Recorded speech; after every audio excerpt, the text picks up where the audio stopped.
से लेके 48 degree Celsius तक बाहर का टेम्परेचर होता था।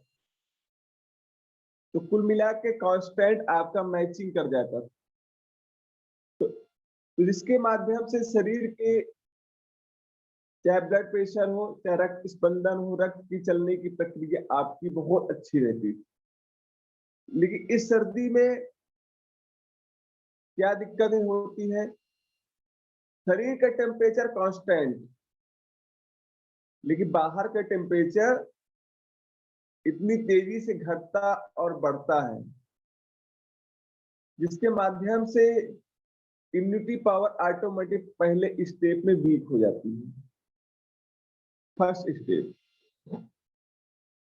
तो गर्म कपड़े की आवश्यकता होती है। गर्म कपड़े भी हमको अपने समय अनुसार कैसे बचा जा सकता है? तो जब भी मौसम की अनुभूति हो, शरीर का टेम्परेचर बाहर न जाने के लिए हम स्वेटर का प्रयोग करते हैं, इनर का प्रयोग करते हैं। अगर हम प्रयोग करते हैं, जैसा डेंगू का भी समय यहाँ पर बताया गया कि अक्टूबर और नवंबर के बीच ही अधिकतर डेंगू फैलता है, इसके बाद ऑटोमेटिक डेंगू का रफ्तार खत्म हो जाता है। लेकिन अब सर्दी अक्टूबर से पड़नी चाहिए, लेकिन अक्टूबर के विरुद्ध हो गया सर्दी। अभी लोग पंखा चला रहे हैं, अभी लोग जो टेम्परेचर का जो है मेंटेन नहीं हो पा रहा, जिसके माध्यम से मच्छरों का जो निर्माण है, हमको जिस मौसम में स्वेटर पहनना चाहिए उस मौसम में शर्ट पहन के घूम रहे हैं। तो मच्छर स्वेटर में फंस जाते थे, लेकिन अब डायरेक्ट हमला कर रहे हैं वहां पे। तो कहीं ना कहीं डेंगू का एक कारण हमने ये भी देखा है, अगर प्रकृति की बदलने के साथ साथ हम नहीं बदलते तो ऑटोमेटिक स्वतः ही कुछ हो जाना है। और दूसरा सबसे बड़ा जो और भी कारण हम देखते हैं सर्दियों में इम्यूनिटी बूस्ट को लेके, इस बीच लोगों की लाइफ स्टाइल, खान पान बिल्कुल बदल जाता है, जिसके कारण रात में जो सोने की गति होती है वो देखने को मिलता है।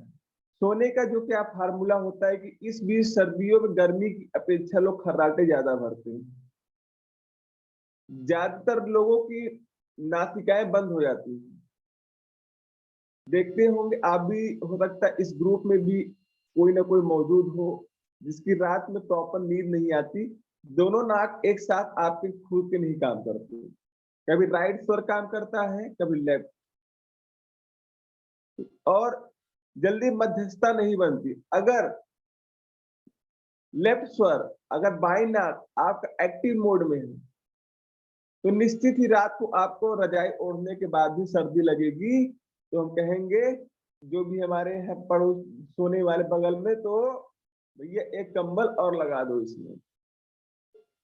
रीजन कंबल का नहीं, रीजन है हमारे स्वर चिकित्सक, क्योंकि हमारी जो है बाई नाक एक्टिव मोड में है, जिसको बोलते हैं चंद्र नाड़ी, जिसको बोलते हैं हिंदी में गंगा। क्योंकि ये नाड़ी शीतल नाड़ी में होती है, इसीलिए जब भी अनुलोम विलोम प्राणायाम का योग में भी शुरुआत कराया जाता है, बाई नासिका से शुरुआत कराया जाता है, बाई नासिका से अंत कराया जाता है। इसका जो रीजन रहा है बाई नासिका का, इसका जो हार्ट, क्योंकि बाई तरफ होता है, इसलिए पे सबसे पहले हार्ट पर हम अंदर से श्वास को भरे, ताकि ये उसी ही प्रेशर में हमारे श्वास को जनरेट कर सके। तो बाई नासिका का सबसे बड़ा रीजन यही है। अगर बाई नासिका अगर आपका एक्टिव मोड में अगर आ जाती है तो क्या होता है? देखिए, बाई नासिका रात को सोना बहुत अच्छी बात होती है, सोते वक्त बाई नासिका एक्टिव होनी चाहिए, लेकिन सोने के बाद ऑटोमेटिक दाहिने स्वर पर हमारा स्वर चला जाना चाहिए। ये आप नहीं करते, ये ईश्वर की बनाई हुई रचना है। ये तभी होता है जब आपके दोनों नाक ऑटोमेटिक स्वतः ही खुली अवस्था में हो। तो हर रात में आपके नाक कई बार बदलते हैं। अगर आप 10 बजे सोते हैं, आप 11 बजे अगर नींद खुलती है, देखिए आपका दाहिना नाक एक्टिव मोड में होता है, बायां बंद हो जाता है। फिर सोते हैं, अगर बीच में एक बार नाक अगर श्वास खुलता है, देखिए आपकी बाई नासिका एक्टिव मोड में रहती है। ये प्रक्रिया रात में 3 से 4 बार होती है। शरीर अपने आप को बॉडी मेंटेन करता है, संतुलन करता है। जब संतुलन करता है तब जाके हमारी नींद पूरी होती है, सुबह जब उठते हैं तरोताजा महसूस करते हैं। और जो तरोताजा महसूस नहीं करते हैं और उठने के बाद आंखों में भारीपन रहता है और ऐसा लगता है कि हमने रात में सोया ही नहीं, तो उस व्यक्ति की बाईं नासिका एक्टिव नहीं थी, उस व्यक्ति की दाहिनी नासिका पूरी रात एक्टिव हो चुकी थी, जिसके कारण उस व्यक्ति के शरीर हीट पे आ गया। तो सिर आपका जो है आकाश तत्व का प्रतिनिधित्व करता है, जबकि पेट अग्नि तत्व का प्रतिनिधित्व करता है। मतलब रात भर भोजन आपका न रहने के बाद भी शरीर को हीट करता रहा, ब्लड प्रेशर को बढ़ाता रहा, गुस्से को बढ़ाता रहा, तो जिसके कारण हमको रात भर नींद नहीं आई। तो दोनों नासिका को हम किस प्रकार सर्दियों में समतुल्य कर सकते हैं, इसका हम कई थेरेपी के माध्यम से जानने की कोशिश करते हैं, जिसके माध्यम से हम आप जो है अपने आप को क्योर कर सकते हैं। अगर हम आप अपने आप को क्योर नहीं करते हैं, अगर गलती से किसी ऐसे भ्रष्ट डॉक्टर के पास पहुंच जाते हैं, तो आपका इस सर्दी में पूरा जेब खाली कर देता है। क्योंकि बहुत बड़ी समस्या ये देखने को मिलती है, नाक का बहना, साइनोसाइटिस प्रॉब्लम हो जाना, सर्दी, खांसी, जुखाम, नजला बहुत हो जाता है। ये हम बहुत आसानी से क्योर कर सकते हैं, हम पूरी ठंडी बच सकते हैं। आइए जानते हैं किस प्रकार बच सकते हैं। सबसे पहले तो हम एक्यूप्रेशर चिकित्सा में इसका हम रिजल्ट बताते हैं। एक्यूप्रेशर में हम क्या क्या सकते हैं, क्योंकि बहुत सारे लोगों के पास पैसे की प्रॉब्लम होती है, इनकम की प्रॉब्लम होती है। बहुत सारे लोग मजबूत होते हैं, जिनको पैसे की प्रॉब्लम है या फिर नहीं वो कर सकते हैं। हम आप जो है अगर इस चीज को अप्लाई करते हैं तो रिजल्ट अच्छे आते हैं। जब व्यक्ति स्वस्थ होता है, हमारे साथ दिल से जुड़ता है, वो फिर निरंतर हमारे साथ चलता है, तो हमारी बात को सुनता है, प्लान भी देखता है, टीम वर्क भी करता है। जब वो हमारी वजह से स्वस्थ हो, ये वजह मिल जाती है। साइनोसाइटिस प्रॉब्लम एक्यूप्रेशर में देखते हैं, ये जो हमारे हथेलियां हैं, इसकी टॉप पॉइंट, जितने भी अंगुली हैं इसकी टॉप पॉइंट पे कुछ नहीं करना, सिर्फ नॉर्मल थोड़ा सा गुनगुना सरसों का तेल लगाना है। ठीक है, सरसों तेल लगाने बाद आपको क्लॉक वाइज में 10-10 सेकंड के लिए आपको मसाज करनी है, 10-10 सेकंड के लिए। इससे आपका अग्नि तत्व बढ़ेगा, वायु तत्व बढ़ेगा, आकाश तत्व, पृथ्वी तत्व और जल तत्व। जब इसकी मात्रा बॉडी में समतुल्य होती है, ऑटोमेटिक इसका रिजल्ट आता है। और ये तो कभी भी कर सकते, एनी टाइम, कोई विशेष दिक्कत नहीं है। एक्यूप्रेशर इसको कर सकते हैं। दूसरा, अगर हम इसके बचने के उपाय देखते हैं तो सर्दियों में अक्सर लोग धूप को अवॉइड करते हैं, धूप से हटते हैं। अगर हम प्रॉपर ठंड में ही बने हुए हैं, अगर धूप को अवॉइड करते हैं तो धूप हमको अवॉइड कर देता है। तो कम से कम 20 मिनट प्रतिदिन सर्दियों में धूप लेना भी आवश्यक है, जिसके माध्यम से जो भी जरूरत हमारा है विटामिन डी की आवश्यकता शरीर में होती हो, जिसके माध्यम से शरीर अपने आप को चार्ज कर सके। तीसरा, जो प्रबंधन हमारा होना चाहिए, शरीर इस समय जो है त्वचा बहुत शुष्क हो जाती है, और इसमें जो है अच्छे अच्छे साबुन भी वर्क नहीं कर पाते हैं जो शरीर के तैलीय को बराबर कर सके। तो यहाँ पर अपने शरीर को अभ्यंग चिकित्सा, मालिश चिकित्सा को जरूर करना चाहिए। हफ्ते में चाहे आप 2 दिन ही करें, लेकिन सर्दियों में जरूर करना चाहिए। इसके माध्यम से हमें अब आपको त्वचा में खुजली नहीं होगी, दाने नहीं निकलते हैं, आपकी त्वचा हरी भरी रहेगी, आप एक्टिव युवा दिखेंगे, आपके शरीर में किसी भी प्रकार की कोई भी शिकायत नहीं होगी। ये अभ्यंग चिकित्सा के फायदे हैं। अब यहाँ पे माई रिचार्ज के माध्यम से क्या कर सकते हैं? अगर हमारा नासिका बंद हो रहा है, सिंपल, देखिए, हो सकता है उस दिन नाक न खुले इंस्टेंट, लेकिन अगले दिन से नाक आपका कभी बंद नहीं होने वाला। आपको सिर्फ क्या करना है, तुलसी अपने पास प्रॉपर मात्रा में रखनी है। तुलसी, काढ़ा, च्यवनप्राश और बाम, इस सर्दी में हर घर में ये खुला होना चाहिए, हर घर में। और हमने भी इस चीज को खोला है और लगभग खुला रहता है काढ़ा वगैरह से। तुलसी, काढ़ा और बाम, च्यवनप्राश, इतना तो ओपन होना चाहिए। क्योंकि जब हमको अगर अचानक नासिका बंद होने की प्रॉब्लम दिखती है, उस वक्त आपको स्टीम बाथ करना पड़ेगा। स्टीम बाथ के लिए चाहिए हमको क्या, जब हम पानी को उबाल के ले आते हैं तो कुछ नहीं करना, आपको बाम को थोड़ा सा, आपको 2 से 3 ग्राम बाम को पानी में घोल देना है और चद्दर ओढ़ के उस पे बैठ जाना है। आप 5-10 मिनट में उस रिजल्ट को कर सकते हैं। छोटे बच्चे से, 2 साल के बच्चे से लेके आप जो है 80 साल तक के युवा तक कर सकते हैं आप इस चीज को। आप इसका परिणाम देखते हैं कि रिजल्ट आपके 10 से 15 मिनट में आपको मिलना प्रारंभ कर देता है। और यही जब हम मेडिकल में कराने जाते हैं, doctor steam bath, steam bath देता है, 2-2, 3-3 सौ रुपए चार्ज कर देता है। और वहां भी कुछ नहीं होता, केमिकल ही घोलते हैं और कुछ नहीं घोलते हैं जो शरीर को नुकसान करे। अगले दिन फिर बच्चे को ले जाइए, अगले दिन फिर ले जाइए, फिर यही प्रक्रिया चलती रहती है। तो अगर हमारे नाक सुरक्षित है तो नाक का जो बहना है, तरल पदार्थ है, ये जम जाते हैं, जब हल्के हो जाते हैं, यहाँ पर क्योर हो जाता है।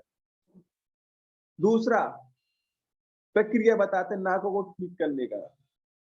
नासिका में दूसरी जो प्रक्रिया ठीक करने का, वो है तुलसी ड्रॉप।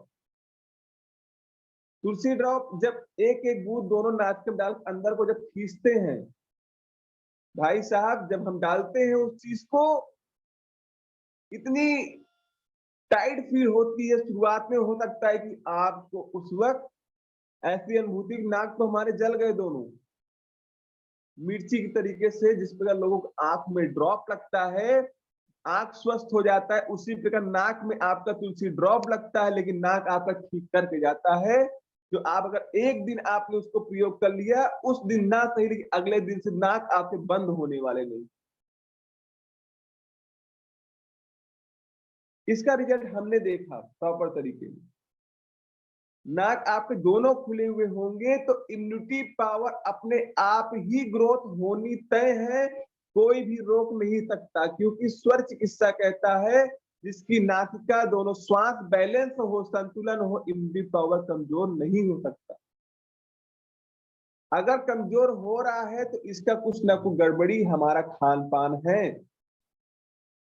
अगर अपने खान पान को सुधार लेते हैं तब हम क्योर हो सकते हैं। और च्यवनप्राश अलग अलग तरीके से खाने की जो विधि है, इसको भी हम प्रयोग कर सकते हैं। अगर हम ऐसा करते हैं तो जो सर्दियों में होने वाले घुटने दर्द, कमर दर्द, सर्वाइकल पेन, स्पोंडिलाइटिस पे, ऑस्टियोपोरोसिस पेन, ये जो सर्दियों में एक्स्ट्रा बढ़ते हैं, और कभी कभी इमरजेंसी में कुछ दवाओं का सप्लीमेंट का काम करना बंद हो जाता है इस कंडीशन में, तो फिर गर्मियों में ट्रीटमेंट करना इसलिए आसान हो जाता है, सर्दियों में चैलेंज हो जाता है। गर्मी में किसी को ट्रीटमेंट करते हैं फूड सप्लीमेंट, रिजल्ट 1 महीने के दौरान 21 दिन के बाद दिखने लगता है, लेकिन सर्दियों में यह रिजल्ट कभी कभी 1 महीने बाद दिखता है। तो सर्दियों में क्योंकि टेम्परेचर अंतर पड़ता है तो शरीर में भार होने के कारण तो आपका ये शरीर बहुत ज्यादा ही दर्द करने लगता है। घुटना दर्द, कमर दर्द, cervical pain, spondylitis pain, slip disc pain, arthritis pain, sciatica pain, मेरुदंड पेन, ये कहीं ना कहीं बढ़ता रहता है। इससे निपटना आसान है, कठिन नहीं है। उसको बोलिए सिर्फ अगर मांगोल पीता है रेगुलर तो मांगोल आप पिए सर। साथ में शरीर के टेम्परेचर बनाने के लिए आपको सर सर्दियों में भोजन आपको 6 बजे कर लेना है और सुबह नाश्ते से आपके व्रत उपवास को तोड़ना है। मैं यकीन के साथ कहता हूं कभी भी उसको दर्द दोबारा नहीं होने वाला। 6 बजे उसको भोजन करा दीजिए शाम को। उसके बाद सुबह अगले दिन सुबह फलाहार से शुरुआत करा दीजिए। एक भी अर्थराइटिस पेन व्यक्ति को नहीं होने वाला है, चाहे जितनी सर्दी पड़े। अगर उस कंडीशन व्यक्ति को सूजन है, बहुत सारे लोग को दर्द से सूजन हो जाता है, घुटने में सूजन सर्दियों में, कमर से में सूजन, कुछ नहीं, मैचिंग करा दीजिए। ठंडा टू ठंडा बर्फ बर्फ जमाइए फ्रिज में। जिस स्थान पे सूजन हो उसी स्थान बर्फ का सेकाई कर दीजिए। मात्र 30 सेकेंड, सूजन खत्म, रातों रात सूजन खत्म। एक दिन करके देख कर दीजिए, देखिए रात में सूजन खत्म। अगले दिन वो आपसे खुद जुड़ेगा। सर आपने ठंडियों में बर्फ की सेकाई बता दी, ठंडी बढ़ जाएगी हमारे। ऐसा उसको उसको जो बोलना है बोलने दी, आप अपना काम करें। बर्फ की सेकाई कराइए, सिर्फ मात्र 30 सेकंड, अगले दिन सूजन आपको नहीं मिलने वाला। उसका भी उपाय है, ऐसा नहीं सर्दी के नहीं है। अगर सर्दी लग रही है बर्फ के दौरान, व्यक्ति को ऊपर से रजाई उड़ा दीजिए। तब पैर की जहां सूजन है वहां की सिकाई कीजिए। अगर रजाई उड़ाने प्रबंधन नहीं है तो पानी को गर्म करके दोनों पैरों को पानी में डाल दे। आपको सर्दी भी नहीं लगने वाली है। सर्दी के दिनों में चाहे पूरे शरीर पे बर्फ लगा दीजिए। सूजन की स्थिति में बर्फ का प्रयोग, लेकिन अगर सूजन नहीं हो तो बर्फ को नहीं लगाना है, नहीं तो दर्द इंक्रीज कर देगा, बढ़ा देगा। तो उस कंडीशन में सर्दियों में घुटने जो दर्द पेन है, दवा के साथ साथ थोड़ी सी अपनी उनको बताई हैबिट बनाए, धूप में बैठे मालिश करें, चिकित्सा करें साथ में। तब जब हम ट्रीटमेंट करते हैं रिजल्ट परिणाम 101% आने तय हो जाते हैं।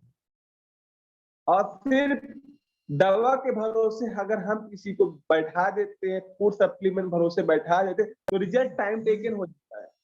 जो रिजल्ट हमको आने चाहिए 10 से 12 दिन में, वो रिजल्ट आते हैं 15 से 20 दिन में। क्योंकि शरीर के केमिकलाइज्ड का शोधन तुम्हारा फूड सप्लीमेंट कर रहा है। सिर्फ उसको एक एक्स्ट्रा प्रेशर दे दीजिए, उसको बल मिल जाता है ठीक होने में, वो जल्दी ठीक हो जाता है।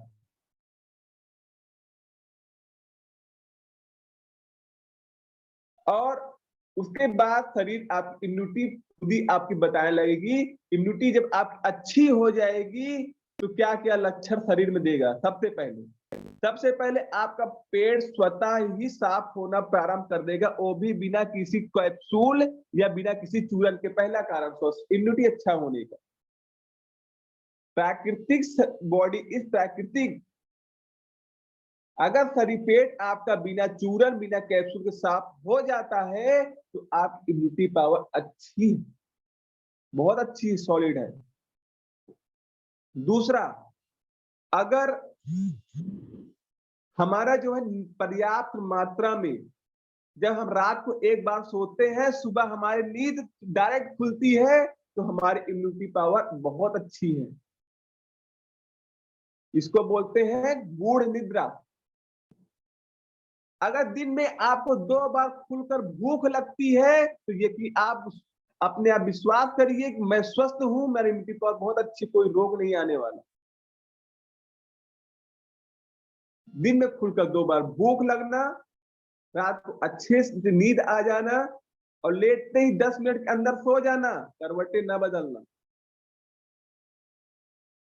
बाइक करवट लेके सोने का अभ्यास करिए, दाहिनी नाक एक्टिव होगी, भोजन को पाचन करने में मदद मिलेगी। और रात में जैसे जैसे ही भोजन प्रकृति शीतल होगा, अपने आप सोते वक्त रात को करवट बदलती है। आप नहीं बदल, अपने आप शरीर बदलती है। यही है, जब रात भर शरीर करवट नहीं बदलती, वन साइडेड लोग सो जाते हैं, कभी देखिए गर्दन में दर्द हो जाता है, साइड दर्द हो जाता है, लोग समझते नहीं कि अरे रात में लग रहा है हमारी नसें मुड़ गई। तो ये होते हैं प्रयोग। उसके बाद सर्दियों में अलग-अलग तरीके से हम अपने शरीर की इम्यूनिटी बूस्ट के लिए, जिसको अंदरूनी कमजोरी को दूर करना है, युवा तेजोवा का प्रयोग कर सकते हैं। जिनको शरीर में वेट गेन कराना है, वजन बढ़ाना है, ये बहुत अच्छा समय होता है सर्दियों का, क्योंकि गर्मियों की अपेक्षा सर्दियों में उसका वेट गेन होता है। जो भी वेट गेन के लिए हम गेन मैक्स वगैरह प्रयोग कर सकते हैं यहाँ पे। साथ में जो है च्यवनप्राश का दूध के साथ सेवन कर सकते हैं, तो वेट गेन निश्चित मात्रा में यहाँ पर होता है आके। तो सर्दियों में ये विशेष करके फायदे होते हैं, वजन भी इंक्रीज होता है, शरीर स्वस्थ हो जाता है और इसके माध्यम से हमें आप जो है जीवन भर ठीक रहते हैं, बहुत खर्च नहीं होने वाला। अब सिर्फ अपने घर में फिर नॉर्मल तुलसी काढ़ा च्यवनप्राश ओपन करके रखिए, बाकी व्यक्ति को रोग के अनुसार उसको प्रयोग कराना है, उसको सप्लीट के अनुसार प्रयोग कराना स्टार्ट करा दीजिएगा। उसके बाद जो भी परिणाम होगा उसका आपको सॉल्यूशन मिलेगा। अगर किसी को किसी चीज देने के बाद भी अगर रिजल्ट की चांसेस कम है, तो आप बेहिचक हमारे पास कॉल करके परामर्श कर सकते हैं, जिसके माध्यम से हम उनको बताएंगे कि कैसे इस सर्दी में आप जॉइंट पेन, अर्थराइटिस पेन या फिर किसी भी रोग से बचा जा सकता है और किस प्रकार हम इस सर्दियों में भी अपनी बीमारियों को जल्द से जल्द बीट कर सकते हैं। और इसी साथ हम अपनी वाणी को विराम देते हैं और हम अब आगे बढ़ते हैं अपने हॉस्ट प्रदीप सर के पास, आगे की मीटिंग को जारी करें। बहुत बहुत धन्यवाद।